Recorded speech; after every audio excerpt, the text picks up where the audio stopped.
naman, tatanong ko kay Allen. Sabi mo, ang pinaka-namimiss mo sa buhay mo before entering showbiz, yung pananamit. Okay. Before ako mag-artista, yung lagi kong suot talaga, yung, alam niyo yung pag may kandidato, yung mga binabatong damit na may mga nakatatak na, boto si ano, or yung mga... So you have a lot of shirts like that, kasi yung mga giveaways na free. Marami, mahilig po ako malik noon, nakikipag-gagawan pa nga ako dati. Nakikipag-gagawan pa ako dati. Tapos yung wala kang pake kung may punit yung damit mo. Correct. Tapos naka-basketball shorts ka Yun, lang, naka-basketball short ka, yung tsinelas mo, minsan baliktad pa, hindi mo kaperas, kinuha mo yung sa tatay mo or sa kapatid mo, di ba? Nice one, guys! Teka, meron pa ako, Mars, gustong balikan ito. Sabi mo, nag-breakdown ka during isang scene. Tapos naging Pero totoo. naging totoo. Bakit? Ano bang inisip mo? Ay, hindi. Kasi so sa first take, parang humingi si Direk ng sabi niya, Mark, I need another one. Parang nag-take 2 kami kasi gusto niya daw mas maramdaman yung emotion. Okay. So actually, ang eksena kasi parang hiniwalayan ako nung girlfriend ko. Pero ang kinuha kong emotion is I just remembered my parents nung namatay sila. So talagang ano yun, as one na lang yun, yung sila, 3. So yun, so after nun, during the scene talagang iyak. As in, yung salita ko, pumipiyok-piyok na ako, which is, I don't do that every time I do a crying scene. More on talagang acting lang talaga. Pero humugot ako that time. So pati yung pumipiyok-piyok ka, tapos di ka na makapagsalita. So, paano ka nakabitaw dun sa eksena na yon? Pagkakat, hinga lang. Yun naman yung kaya kong gawin. Kaya ko naman bumitaw agad. Pero mabigat lang talaga after that. Mabigat Siguro lang ako. talagang naramdaman mo rin yung hinugot mo yung time na yun. Yes. Which is, it's been a while na umugot ako ng malalim talaga.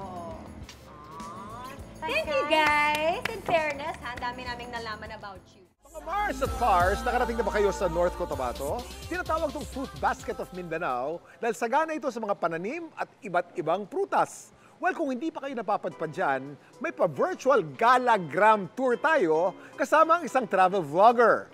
Please welcome Pars Madi Mohamad. Madi? Hello! Kamusta ka na dyan? Malamig ng panahon. Okay lang malamig po. sa Cotabato. Mahilig ka pumasyal dyan sa Cotabato. Talagang maraming pasyalan dyan na hindi pa namin nakikita eh.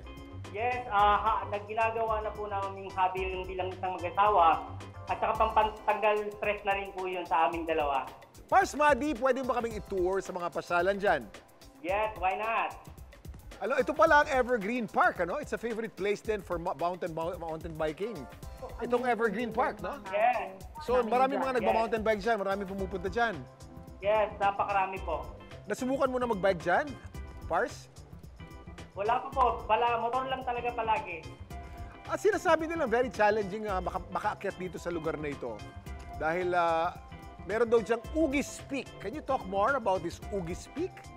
Yes, yung Ugis Peak ay makikita sa Esperanza Sultan Kudarat sa may Sultan Kudarat.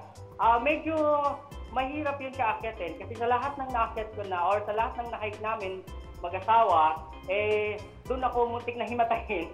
So, ibig sabihin, sa lahat ng naakyat ko, doon ako medyo nahirapan. Actually, hindi man din ganun katagal yung hike kasi it will take only 2 hours or more. Pero mataas siya, tapos mainit kasi wala masyadong puno yung papunta. Ito namang Sea of Clouds, dito sa merong Margaritas Garden. Can you talk about that? Ayan, sa Pigawayan, North Cotabato siya, malapit lang din po sa amin yan kasi siguro mga yun, another 30 to 40 minutes lang kung nagmotor. Ito namang Nangkaan Ridge. Ito raw ang favorite na camping place ng mga taga dyan. Can you tell us more about that? The best part is the Nangkaan Ridge. Gusto kong magpaulit-ulit magpunta sa Nangkaan Ridge dahil napakasarap magpunta sa Nangkaan Ridge. Tahimik, mahangin, tapos super green. Talagang feeling mo nasa Batanes ka or sa Switzerland. Parang ganyan yung feeling. Ganyan. Bakit mo naman naisipang mag-vlog about these beautiful places in Mindanao?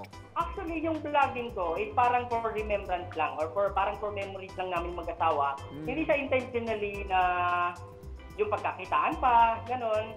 Pero for remembrance lang namin bilang isang mag-asawa sa lahat ng lugar na pupuntahan namin or pinupuntahan namin. May mga misconceptions about Mindanao. Nakakatakot daw yung lugar na yan. What can you say about that?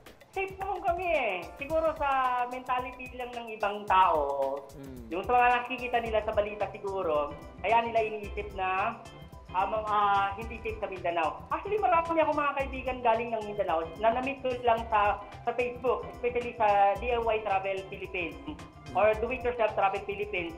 Yan sila. Mga Tagaluzon yan sila lahat ng punta dito sa Mindanao. Dito sila tumira sa amin for one night.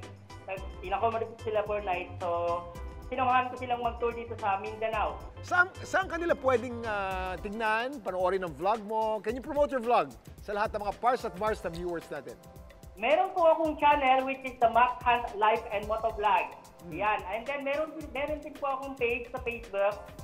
Page namin mag-asawa which is the Mac and My TV. Ayan. Thank you very much.